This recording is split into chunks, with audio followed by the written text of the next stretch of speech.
Hi, I'm Tim. Welcome to Watch You Want, and thanks for logging on. In the spirit of Comparison Day, I'm bringing you a head-to-head worthy of King Kong versus Godzilla.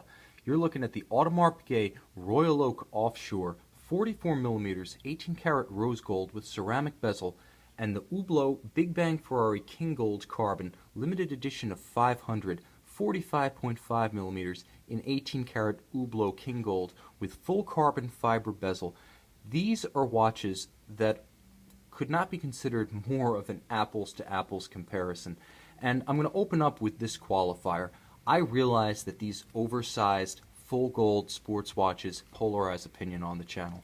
I understand that there are those who have a visceral hate reaction to them, just as there are those who think they are the coolest thing since sliced bread, and I'll add that I'm a fan of sliced bread. So the bottom line is that these watches are going to polarize opinion right off the bat. I'm not here to render a verdict on the oversized sports watch. What I want to do is compare and contrast two of the latest examples of the best from Hublot and Audemars Piguet in a class that, quite frankly, Audemars Piguet created and Hublot made famous. So I'm going to compare this Royal Oak Offshore 44 to this Big Bang Ferrari and just get a sense of how these watches differ and also talk about the relative merits of them. Now, I'm not going to declare a winner, that's for you, but I will tell you where the strengths and weaknesses of each watch lies in relation to the other. Now, I'm going to start with the Offshore because the Offshore in 1993 invented the oversized sports watch segment. Before that, there was nothing as big, as brazen, and, quite frankly, as finely finished or as expensive in the sports watch sector. Sure, there was the original Royal Oak, but by the early 1990s, that was looking more like a stainless steel dress watch than a true sports watch. All that changed with the arrival of the 42mm Offshore in '93, and by 2011, after a series of limited editions had tested the rectangular pushers and the 44mm case, Audemars Piguet, keeping up with the time and, thanks to Hublot, now needing to keep up with the Joneses, made the 44mm Royal Oak Offshore a permanent part of the collection. This 18-karat rose gold example was part of that debut class of the full-time 44. Features ceramic crown, ceramic pushers, features a ceramic bezel with alternating polish and grained finish, as well as the signature Royal Oak Offshore polished stainless steel bezel bolts. Now, I want to start by describing the difference in the cases here. Despite the fact that the Royal Oak Offshore is a 44 and the Hublot is technically a 45.5, I'm going to let you know that the Royal Oak feels and looks more massive in the hand. If I were to guess which watch is larger, I would guess this one, frankly, and I'll show you why. Now, I know I've mentioned on the channel before that my wrist being 6 1/3 inches, 16 centimeters in circumference, finds that this 44mm Royal Oak Offshore has always been kind of my nemesis. And that remains the fact. I feel that it's too large for me to wear with total satisfaction, but I do know that our founder and CEO, O.J. Watley here at Watch You Want, has worn his Schumacher on numerous occasions and commented that he thinks his wrist is the same size as mine. I dispute this claim, but he loves the feel of the 44. I feel it's a little bit too big. One thing that's indisputable is the quality of everything that touches the skin, from the natural vulcanized rubber strap, which is silky underneath, to the even and finely finished case back of the 44mm Offshore case. Beautifully beveled, there is not a sharp edge to touch the skin. It feels very substantial on the wrist, and I mean very, very substantial. For me, the only real drawback, aside from the fact that I feel it's just a little bit too broad for my wrist, I think 6 1/2 inches might be the lower limit for someone with a very flat wrist across the top. There's the other drawback to which I alluded earlier. The only thing that I really can't get used to is the lack of a counterweight for that heavy 44mm solid rose gold watch head. With a pin buckle, I just don't feel like there's something underneath to give a keel to this watch, like a deployant, to counterweight it so it doesn't feel like it wants to capsize. Now, if you've got the wrist of Shaq, if you like a big watch, believe me, they don't come any finer or more fashionable than this Offshore 44. A little bit much for my wrist, though. Now, in contrast, the Hublot, I've often commented on Hublot possibly doing more work on the ergonomics of a big watch than any other watch company out there, and that trend continues with the Big Bang Ferrari. Now, this is part of the Generation 2 Big Bang, the Unico generation, and although it's bigger, Then the Royal Oak, I feel that on my wrist it just fits better. Now this one has an exceptionally new strap, so it's going to do some battle with me. But I'm going to put it on the wrist and I'm going to give you a sense of how it wears. Now the thing about Hublot is that their lugs are phenomenally short, and although this is a 45.5 millimeter case, all of a sudden I'm in a much more comfortable place than I was with the Royal Oak. Now I can see that the case is not as finely finished. The beveling, the chamfer of the edge, it isn't as broad, it isn't as mirrored. There isn't as much complexity to the finished facets. I can see that the sides of the case feature carbon fiber inserts, not solid gold, and I can see that the bezel, being a layered carbon fiber, doesn't have the resilience, the near scratch-proof, ultimate hardness of the ceramic of the Royal Oak, nor are the bezel bolts, being PVD titanium, as finely finished as the bezel bolts, the polished ones, on the Audemars Piguet Royal Oak. But the Hublot has the advantage for sheer ergonomics. It's more comfortable on the wrist. Because of the carbon fiber and resin inserts on the flanks of the case, it wears lighter. And thanks to the presence of this twin trigger actuated deployant clasp, I feel like there really is something, especially with that gold insert underneath the watch, to counterweight it on my wrist. So although my wrist is relatively small, the Hublot actually feels like a better fit despite being the nominally larger watch. Now I do want to mention that I prefer Hublot's twin trigger deployant in this case to the pin buckle on the Audemars Piguet, precisely because not only does it give you more security when you're taking this very expensive and very heavy watch on and off your wrist, when you have a deployant that's already linked to the other side of the strap, it's going to open up and allow you to take the watch off in controlled fashion. A pin buckle on a watch this heavy and, quite honestly, this expensive gives me some reservations.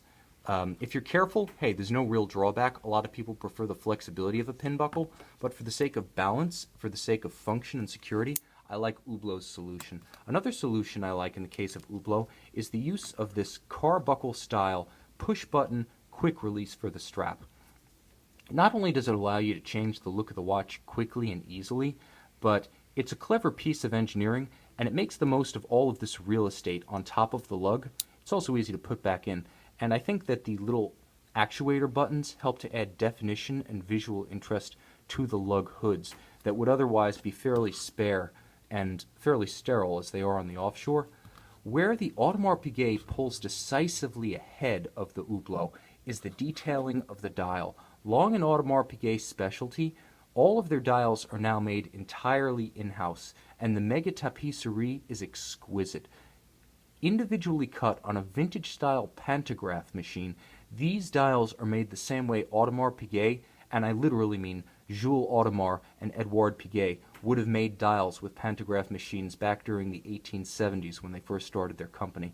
The bottom line is that this is an exquisitely finished piece of high horology artisanal craft that Hublot cannot fully match. Now, Hublot's skeletonized Sapphire Dial does a great job of exhibiting the caliber 1241 Unico beneath, but it isn't really a dial. It's more a placement of applied rose gold indices and Arabic numerals atop a sapphire.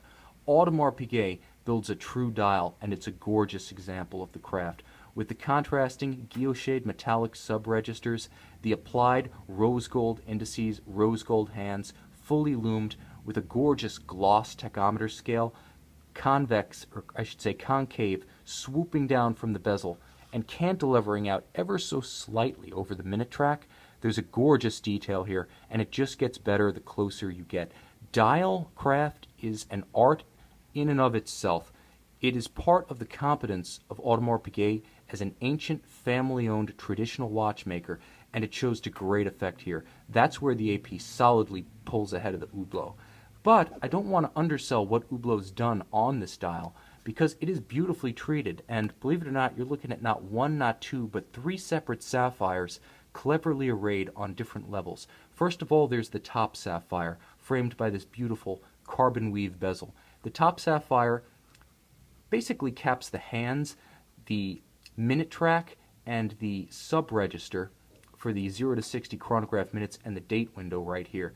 Now all of the indices, the numerals, as well as the applied cavallino rampante right there, the Ferrari symbol underneath the minute hand, that sapphire serves as a base beneath which you can see the works of the Hublot Unico caliber. And then there's a final sapphire, which runs around the circumference, which is the date disc. And that date disc bears the numerals that are essentially stenciled out. And when they move over the yellow pad at 3 o'clock, you see them almost backlit by that yellow swatch, and suddenly they jump to life and you can read the time. Hublot has a different philosophy here. I'm not going to say it's inferior to the AP, but rather than go to great lengths to craft a beautiful and detailed dial in the traditional fashion, they've created an open-worked dial that allows you to see straight through to the main plate of the Unico caliber. And the Unico is an entirely in-house chronograph, as well as an integrated chronograph. AP, half in-house, and modular. So there is something to be said for Hublot narrowing the gap in watchmaking credibility. Whereas one time they merely recased Valjoux 7750s, the Unico, which is a column wheel flyback automatic chronograph, is something of an inside-out movement, featuring the lateral clutches of the chronograph, as well as the column wheel, it's just below the hour hand here, as well as the column wheel on the dial side of the watch, what would normally be known as the back of the movement. So you can actually see the function of the column wheel. Now I'll stop the minute hand. Now I'll start it again. You can see the lateral clutch just below the horse, the cavallino. You can see it engaging, disengaging. You can see the motion of the column wheel as it cycles the chronograph functions. And of course, the flyback chronograph, and it all springs back into motion. So Hublot brings the machine from the inside out with the somewhat upside down Unico caliber, designed to make the most of the movement on the side of the watch that you're going to view the most.